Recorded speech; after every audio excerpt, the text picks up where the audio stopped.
성령 충만을 위해서 우리가 기도 훈련을 해야 되고, 또 성령 충만을 위해서 말씀 훈련을 해야 되고, 성령 충만을 위해서 봉사하고 섬기는 훈련도 해야 돼요.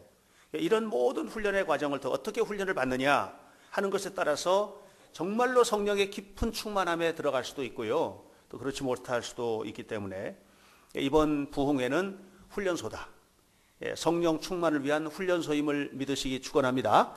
훈련 잘 받아야 돼요. 성령 충만하면 복이 되거든요. 정말로 큰 복을 우리가 누릴 수 있어요.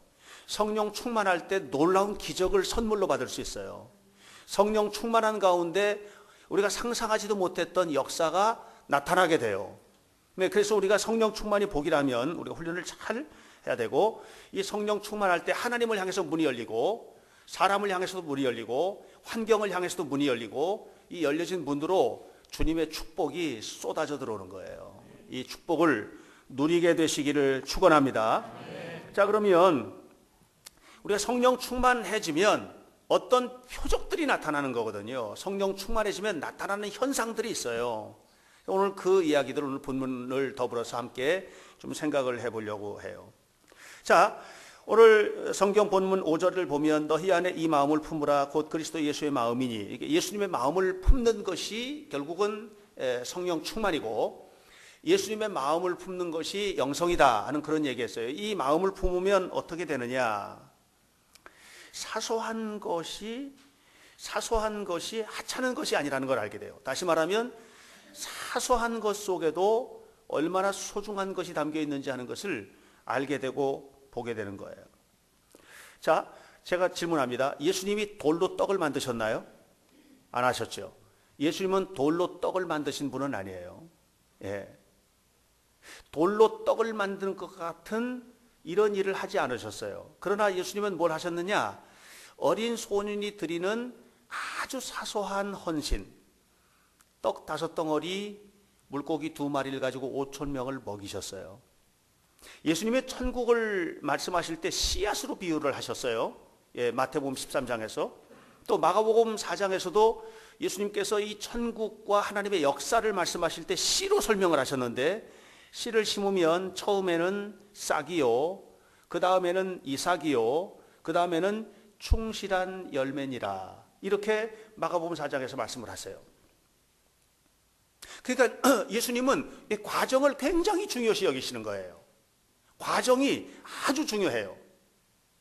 다시 바꿔 말하면 과정이 없이 돌멩이가 떡이 딱 되는 이것이 아니고, 어린 소년이 드리는 오병이요, 이 떡 5덩어리, 물고기 2마리, 아주 작은 것, 사소한 것을 주님께서 받으시고, 그리고 그것을 위해서 축복하시고 기도하시고 그 드려진 헌신을 나누어서 5,000명이 먹게 하셨다는 얘기예요. 여러분, 오늘 우리가 알아야 돼요. 우리 주님 앞에는 사소한 게 없는 거예요. 우리는 사소한 것을 하찮은 것으로 이렇게 생각할 수 있어요. 그러나 그렇지 않아요. 예수님이 이렇게 말씀하셨어요. 달란트 비유에서 네가 작은 일에 충성을 하였으면 큰 것을 축복으로 받게 될 것이다, 이런 얘기를 해요. 교회 안에서 하나님 앞에 봉사하는 것도 사소한 게 없는 거예요. 우리에게 주어진 모든 일들이 아주 소중한 일들이에요.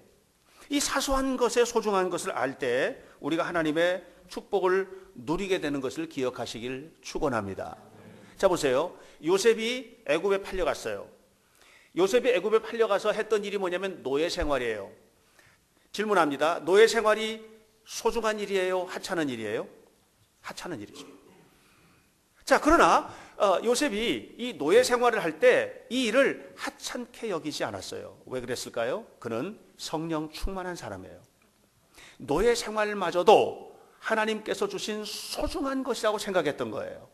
그렇기 때문에 그는 노예 생활에 최선을 다했고요, 그가 노예 생활에 최선을 다했을 때 주인의 눈에 띄었던 거예요.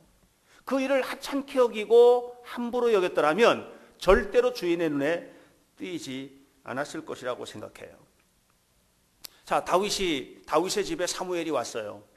사무엘을 만나기 위해서 형들이 다 집으로 갑니다. 사무엘은 그 당시 우리나라로 말하면 대통령이 그 집에 방문한 거 정도 되니까는요, 이건 보통 큰 축제이고 잔치가 아니죠. 형들이 지금 형들에게는 아주 중요한 일을 이제 보게 되는 거예요. 그건 뭐냐면 사무엘을 만나는 거예요. 자, 사무엘을 만나는 그 일에 비해서 들판에 있는 양들을 돌보고 하는 일은 아주 하찮은 일이고 사소한 일이에요. 그런데 이 하찮고 사소한 일을 소중하게 생각했던 한 사람이 있었어요. 그건 누구냐면 다윗이죠. 다윗에게 있어서 사무엘을 만나는 일만큼이나 소중했던 것은 아버지가 그에게 맡겨줬던 양을 돌보는 일이었고, 이 양을 돌보는 일들을 소중하게 했을 때 하나님의 눈에 띈 거예요. 하나님의 눈에 띈 거예요. 다윗은 하루아침에 왕이 된 사람이 아니에요. 태어나서 그가 왕이 되는 과정을 보면 얼마나 소중한 그런 과정들을 거치게 되는지 몰라요. 여러분, 하루아침에 여러분에게 축복이 쏟아져 들어오지는 않을 거예요. 여러분이 원하는 그 축복의 자리에 가기까지는 이 사소한 과정들을 거쳐야 돼요. 이 사소한 과정들을 거치지 않으면 여러분에게 축복이 오지 않아요. 제가 어저께 공문 문서를 하나 받았어요. 대한기독교교육협회라는 이제 우리나라 기독교 교육, 그게 이제 한 70년 된 단체인데, 기독교 교육에 관한 가장 권위적인 단체라고 볼 수 있어요. 책도 많이 냈고, 제가 기독교 교육을 전공한 사람은 아니지만 신학을 이렇게 하면서 교육에 관한 책을 이렇게 볼 때 그 단체에서 나온 책을 참 많이 읽었던 기억이 나요. 그 문서가 하나 공문이 발송됐는데, 그건 뭐냐면 기독교 교육협회의 감리교 대표 총대이사로 선정되신 것을 축하합니다. 그러면서 제가 거기 뽑혔다고 이렇게 편지가 왔어요. 엊그저께 제가 받았는데요. 그래서 가만히 생각해 봤어요.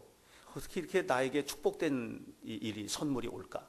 가만히 생각해 보니까 교육에 관해서 차근하게 계속해서 진행해 왔고, 이런 일들이 우리 감리교회 안에서든지 다른 데서든지 또 신학교에서든지 인정되는 부분들이 있었어요. 하나하나 주어진 모든 여건들을 소홀하게 생각하지 않고 최선을 다해서 이렇게 진행해 왔던 것에 대한 결과로 축복을 받는 거죠. 여러분, 하나님의 축복은 어느 날 갑자기 뚝 떨어지는 것이 아니에요. 여러분들 속에 있는 사소한 것들이 얼마나 소중한 걸 알아야 돼요. 전 여기 앉아있는 우리 관현악단 이 친구들이 너무나 소중한 아이들이라고 생각해요. 이게 소중하게 생각하고 있는 거거든요. 여기 안 앉아도 돼요. 지금 여기 이 아이들은 전부 다 어떤 아이들이냐면 9시에 이미 청소년 예배를 드리고 또 아동부 예배를 드린 아이들이거든요. 엄마한테 떼쓸 수도 있겠죠. 9시에 예배 다 드렸는데 11시에 또 해야 되느냐고. 근데 여기 와서 또 지금 예배를 드리잖아요. 성가대에서 헌신하는 이 일이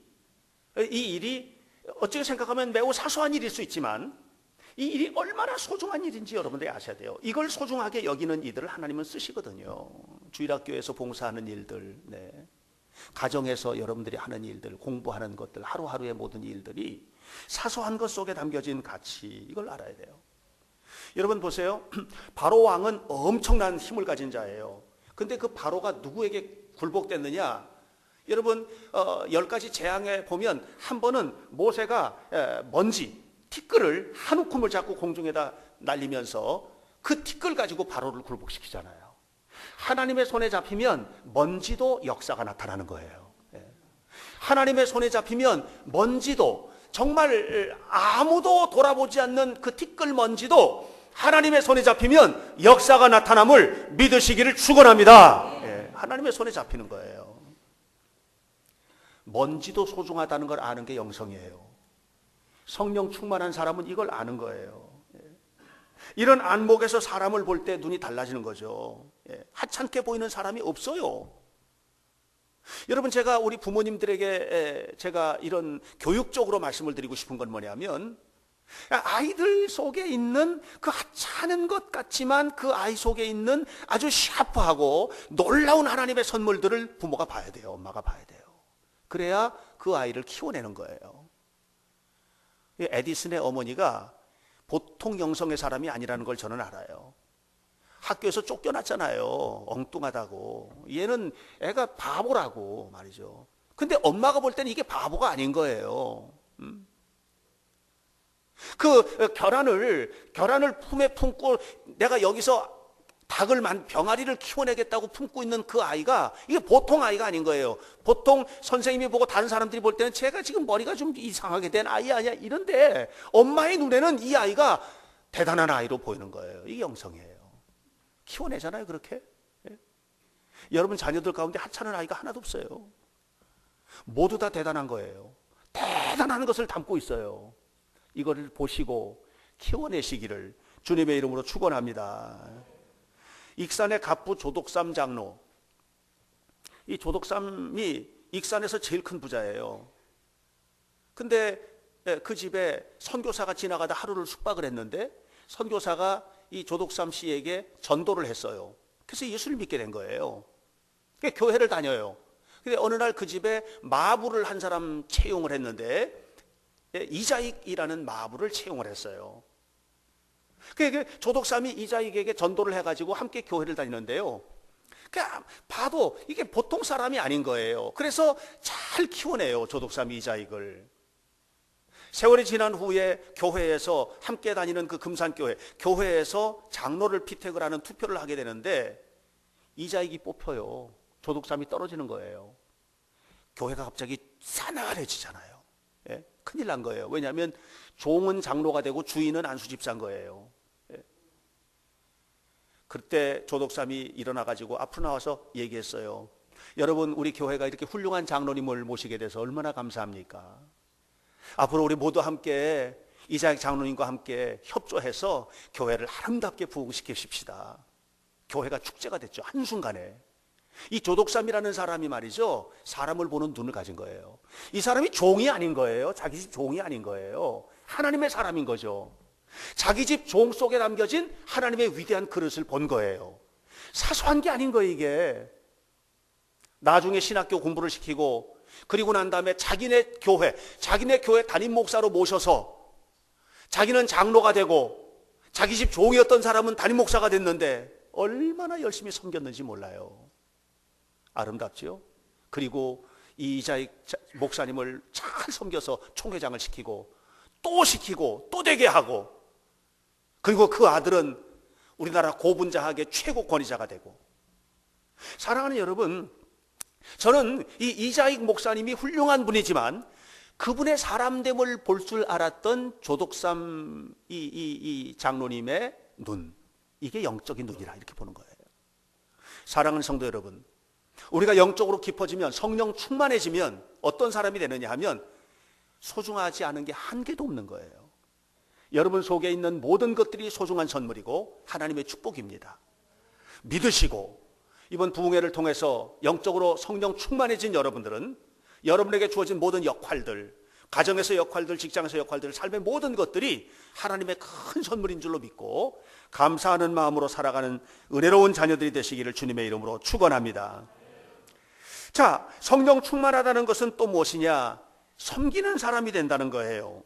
오늘 7절로부터 8절에 있는 말씀을 보면 예수님에 관한 이야기가 나오는데 이런 얘기해요. 자기를 비워 종의 형체를 가지사 사람들과 같이 되셨고 사람의 모양으로 나타나사 자기를 낮추시고 죽기까지 복종하셨고 십자가에 죽으셨다 그랬어요. 예수님은 끝까지 섬기신 분이에요. 죽기까지 섬기신 분이에요. 이것이 예수님의 모습이에요. 섬긴다는 것은 뭐냐 하면 겸손해지는 거거든요. 성령 충만해진다는 것은 뭐냐 하면 겸손해지는 거예요. 지극히 작은 자가 되는 거예요. 아주 겸손해지는 거예요. 이상하게 한국 교회가 가지고 있는 좀 잘못된 특성 중에 하나가 뭐냐면은 저분은 성령 충만한 분이야, 은사가 많이 나타나. 그러면 되게 강해요. 말도 막 함부로 하고요. 그런 목사님들을 보면 강해요. 그런 성도들 보면 좀 강해요. 부드럽고 유연하고 한 그런 태도가 나타나야 되는데 그게 아니고 막 강하게 나타나는 거예요. 이거는 진정한 성령의 충만의 모습이 아니라고 생각해요. 자, 우리 교회 지금 여러분 상징적으로 보세요. 여기 지금 9개 등이 있어요. 여기도 9개 등이 있잖아요. 이게 성령의 은사와 열매. 여기는 성령의 9가지 열매. 성령의 9가지 은사. 여러분, 은사 전에 뭐가 먼저 충만해져야 되냐면은 열매가 충만해야 돼요. 열매는 뭐냐면 인격의 변화, 인격의 변화. 사랑, 희락, 화평. 사랑의 사람이 되는 거예요. 기쁨의 사람이 되고 평화의 사람이 되는 거예요. 온유의 사람이 되는 거예요. 충성의 사람이 되는 거거든요. 그러니까 인격적인 변화가 나타나요. 그래서 마음이 유연하고 부드럽고 착한 이 속에서 성령의 은사가 나타나는 거예요. 바울과 같은 사람이 되는 거거든요. 바울이 성령의 역사가 얼마나 나타나요. 그런데 그가 얼마나 겸손하고 얼마나 뜨겁게 섬겨요. 그러니까 성령 충만하다는 것은 바로 그런 섬김의 사람이 되는 거거든요. 농부처럼 되는 거예요. 여러분, 농부는 땅을 섬기잖아요. 그죠? 농부가 땅을 섬길 때 어떻게 섬겨요? 서서 섬겨요? 구부려서 섬겨요? 구부려요. 무릎을 꿇거든요. 농부는 무릎을 꿇거든요. 밭으로 잡초를 뽑아내고 할 때 무릎을 꿇거든요. 쪼그려 앉거든요. 허리를 굽히거든요. 예. 이런 자세가 바로 섬김의 자세인 것입니다. 그래서 섬기는 사람들은 만나는 모든 사람들을 아껴주고 소중하게 여겨요. 아껴주고 키워줘요. 그래서 잘 키워주는 일을 하는 거예요. 예수님께서 제자들을 얼마나 잘 키우셨어요? 예수님께서 제자들을 키우실 때 어떻게 했어요? 가르쳐 주시고 또 때로는 또 야단도 치시고 뭐 이렇게 하시면서 키우시잖아요. 사랑으로 돌보시고 열심히 훈련시키시고 이렇게 하셨잖아요. 그러니까 이렇게 키워주는 거예요. 부모가 자식을 섬기는 것도요, 이것도 잘 키우고 성장하도록 하는 거예요. 그런데 요즘에 보면 부모님들이 자녀를 섬길 때 잘 못 섬기는 것 같아요. 아이들이 너무 버릇없이 커요. 그러니까 이게 여러분, 예수님께서 제자들을 섬기시는데 한 번은 베드로에게 이렇게 했죠. 사탄아, 내 뒤로 물러가라 하고 야단치시잖아요. 그죠? 그게 무서운 책망이에요. 왜냐하면 너의 생각이 지금 잘못됐으니까 네 그 잘못된 생각을 고치라고 야단을 치시는 거거든요, 지금. 때로는 자식을 야단도 칠 줄 알아야 돼요. 때로는 회초리도 들 수 있어야 된다고 봐요. 아주 결단력 있게 과감하게 아이들을 지도해야 돼요. 근데 지금 우리 부모님들이 자식들 키우는 거 보면 이게 그냥 잘못하는 것도 잘못하는 게 아니에요. 그냥 내 자식이 하는 건 모두 다 용납이 되고요. 건강한 교육이 아닌 것 같아요. 과감하게 야단칠 땐 야단도 쳐야죠. 그런데 그냥 야단치면 안 돼요. 야단을 치는데 그 속에 뭐가 있어야 되냐면 눈물이 있어야 돼요. 눈물이. 화가 나서 치는 야단은 교육이 아니에요. 눈물을 가지고 치는 야단이 그게 교육이에요. 한석봉 얘기 여러분 아시잖아요. 엄마가 얼마나 교육적으로 뛰어났어요. 그래서 선생님 밑에서 글씨 배우라고 보냈죠. 그래서 글씨를 배워가지고 오는데 얘가 글씨를 쓰는데 너무 이게 힘든 거예요. 그러니까는 이 정도면 됐지 뭐 하고 집에 온 거예요. 집에 왔는데 엄마가 보니까는 이게 아직 아니거든요. 그래서 자, 우리 한번 내기를 한번 하자. 나는 떡을 썰 테니 너는 글을 써라. 그 불을 딱 꺼버렸어요, 밤에. 그게 당황하지요, 갑자기. 그래도 뭐 불 꺼도 그동안 쓰던 게 있으니까 글씨를 써요. 엄마는 떡국을 썰어요. 딱딱딱딱딱딱딱 썰어요. 다 하고 난 다음에 불을 탁 켜보니까 엄마가 썬 떡은 가지런해요. 그런데 석봉이 쓴 글은 이게 형편없는 거예요. 그거 봐라, 넌 아직 안 된 거야 하고 그 밤에 바로 쫓아버리죠. 자고 아침에 가라 아니에요. 그냥 쫓아버리죠. 가라는 거죠. 그러고 나서 엄마가 기분 좋았겠어요? 울었겠어요? 그 눈물이에요. 그 눈물. 그 눈물이 아이를 키우는 거예요. 여러분, 섬긴다는 건 그런 거거든요. 아름다운 섬김이 자녀들 교육 속에도 있어야 돼요. 예? 우리가 교회 안에서 살아가는 모든 일들 속에서도 이런 아름다운 섬김이 우리에게는 필요해요. 예. 교만한 사람은 절대로 섬기지 않습니다. 교만한 사람의 특징은 두 가지라고 제가 생각해요. 하나는 배우려 들지 않아요. 교만한 사람은 나는 이만하면 됐다라고 생각하기 때문에 배우지 않아요. 교만한 신앙인은 다른 사람에게 배우지 않아요. 교만한 신앙인은 성경에서 배우려 하지 않아요. 교만한 신앙인은 설교를 통해서 배우려 하지 않아요. 교만한 신앙인은 삶을 통해서 배우려 하지 않아요. 이 교만한 신앙인의 특징이에요. 교만한 신앙인은, 교만한 사람은 배우려 하지 않고 섬기려 하지 않아요. 아무도 섬기지 않습니다. 교만한 사람은. 겸손한 사람의 특징이죠. 교만한 사람은 섬기지 않을 뿐만 아니라 깎아내리죠. 다른 사람을 깎아내리죠. 우습게 여기죠. 예. 근데 한 가지 아셔야 돼요. 이렇게 누군가를 깎아내리고 우습게 여기는 순간 우리의 영혼이 흔들리는 거예요. 영혼의 깊은 부분에 있어서 예수님 슬퍼하세요. 그런데 남을 이해하고 존중하고 섬기면 영혼이 아름다워져요. 행복해져요. 여러분, 제가 물어볼까요? 남 욕하고 나서, 남 실컷 비판하고 나서 돌아갈 때 기분 좋던가요? 내가 왜 그런 얘기를 했을까? 그런 생각 안 드세요? 이미 영혼이 흔들리고 있는 거거든요. 내가 왜 그런 말을 했을까 말이죠. 교만하고도 남을 실컷 비판하고도 행복한 사람이 있다면 정신이 좀 문제가 있는 사람이 아닐까, 내가 볼 때는. 사랑하는 성도 여러분, 우리가 영적으로 깊어지고 성령 충만해진다는 것은 섬김의 삶을 사는 거예요. 여러분 주변에 있는 모든 것들을 섬기셔야 돼요. 오늘날 한국 교회가 세상을 섬기는 일, 또 우리 성도들이 직장에서든지 어디서든지 그 섬기는 삶을 살아가게 될 때 우리 교회가 새로운 모습으로 태어나게 될 거예요. 여러분 가정에서도 섬기세요. 믿지 않는 남편들을 잘 섬겨주셔야 돼요.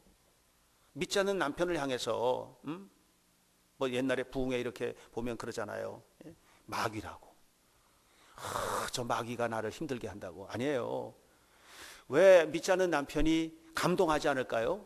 그것은 내가 그리스도인다운 건강한 믿음의 표현들이 표현되지 않기 때문에 안 감동하는 거죠. 감동해야 돼요. 감동은 어디서 와요? 섬기는 데서 오는 거예요.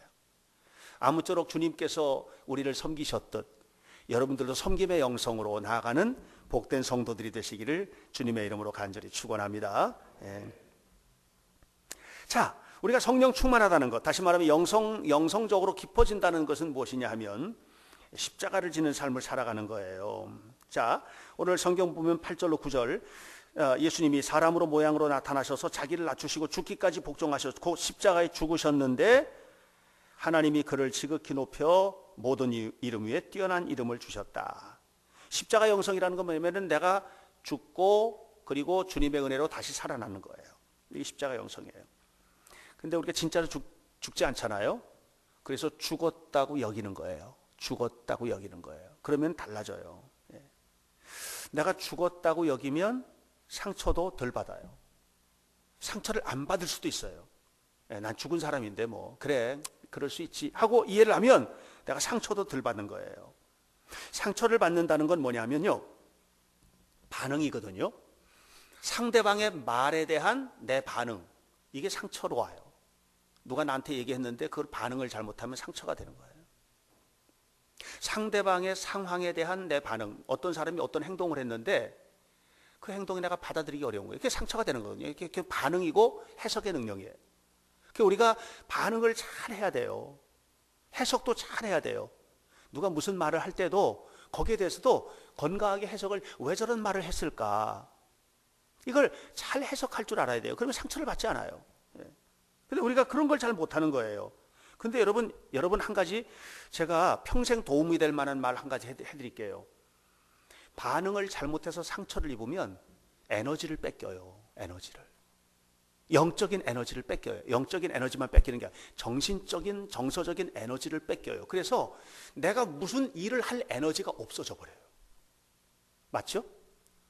내가 상처를 받고 심하게 그 잘못된 마음을 품게 되면 건강한 일을 할 에너지가 없어져 버려요. 그 상처에 집중하느라고.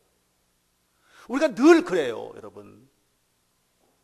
부부싸움 한 다음에 창조적인 일을 할 수 있어요? 안 되죠. 애를 실컷 야단치고 난 다음에 그 다음에 여러분 창조적이 되던가요? 안 되죠. 안 되는 거예요.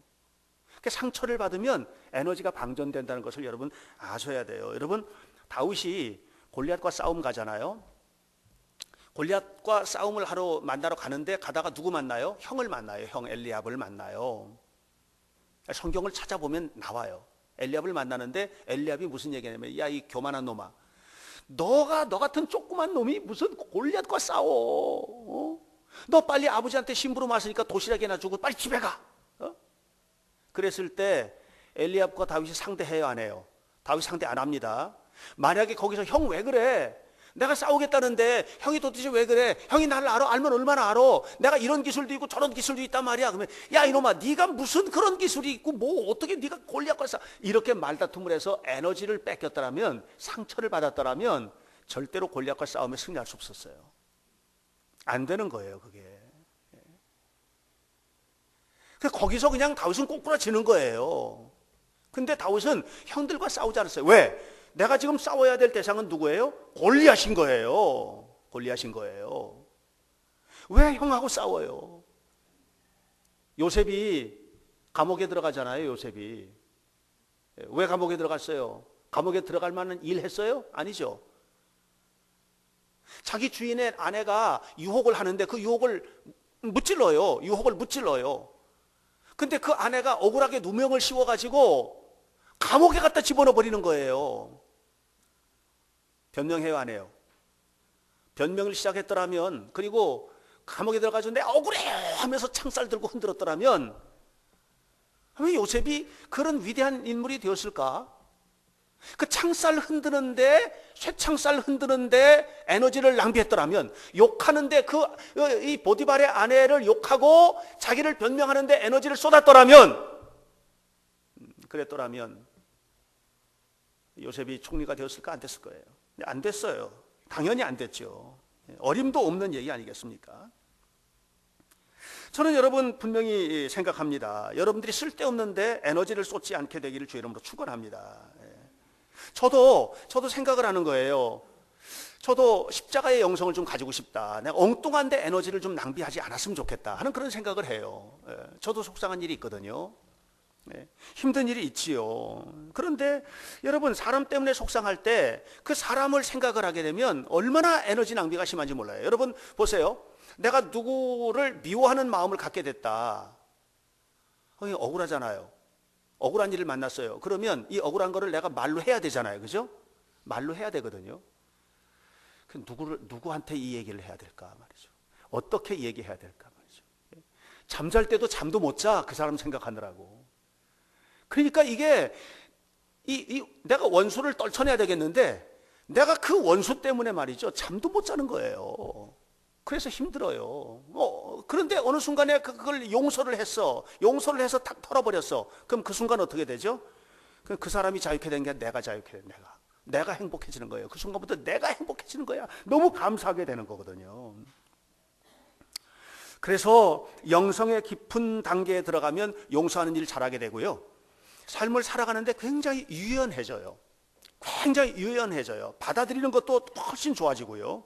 그래, 이런 속에서 뭐가 회복이 되면 관계가 회복이 돼요. 하나님과의 관계뿐만 아니라 인간관계도 건강하게 회복되는 거예요. 성령 충만한 사람이 된다는 것은 그런 거예요. 성령 충만하니까, 성령으로 충만하니까 원수도 용서가 되는 거예요. 내 가슴이 뜨거워. 나한테 별별 얘기를 다 해도 좋아. 내 가슴이 뜨거운 거야. 성령이 충만해. 부글부글 끓어. 그러니까 다 용서되고 다 이해되고. 축복이에요, 그게. 성령 충만이 축복이에요. 성령 충만이 축복입니다. 축복 되시기를 축원합니다.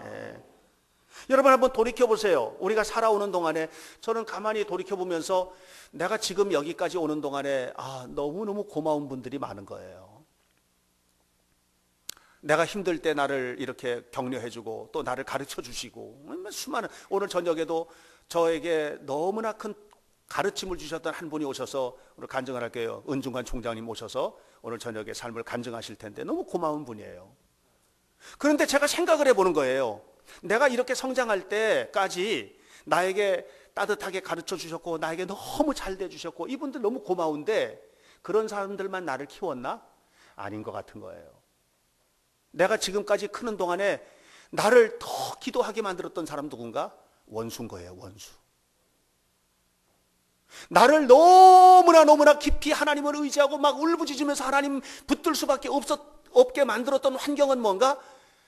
너무나 힘들었던 환경들인 거예요. 그 환경이 아니었더라면, 내가 좋은 사람들만 만났고 행복한 일만 만났고 그랬더라면 믿음이 깊어지지 않았을 거예요.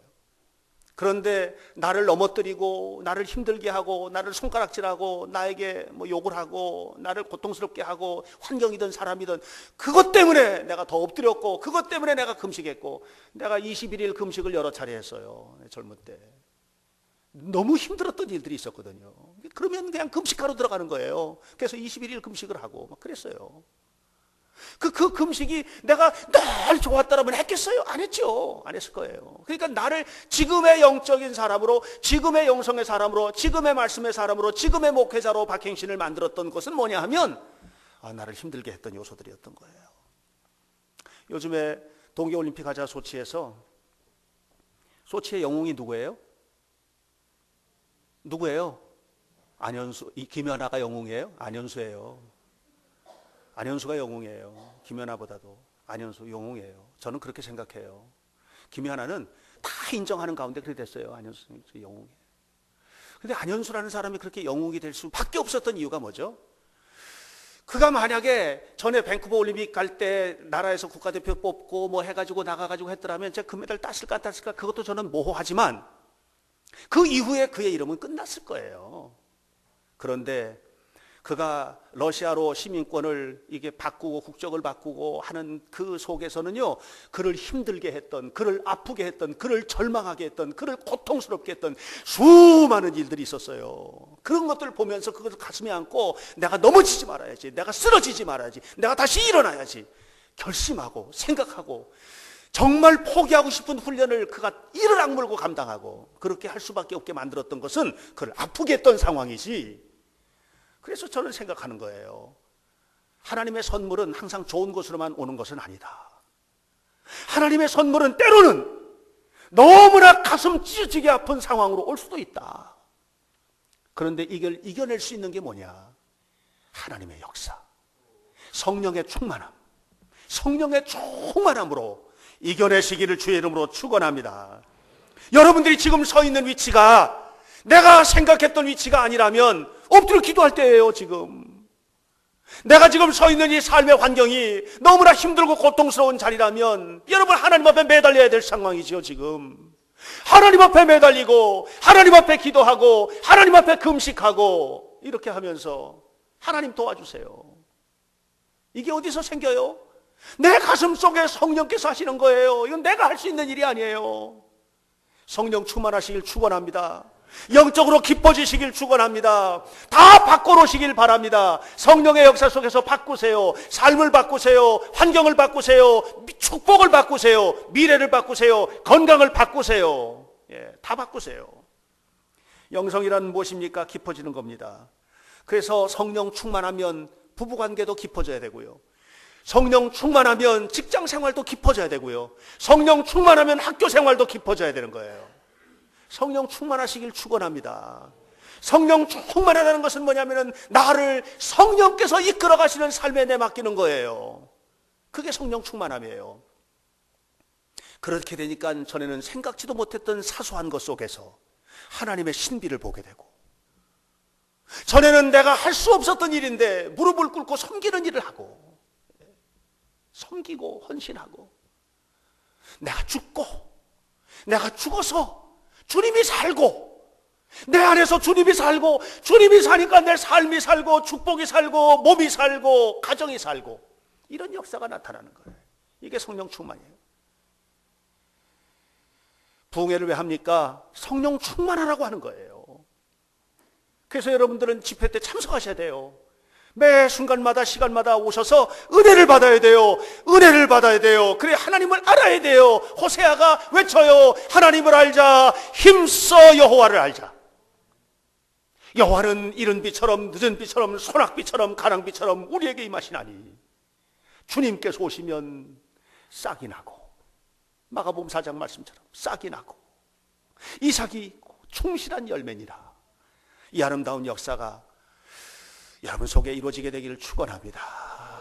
사랑하는 성도 여러분, 영적으로 깊어지는 것은 축복입니다. 성령 충만이 축복입니다.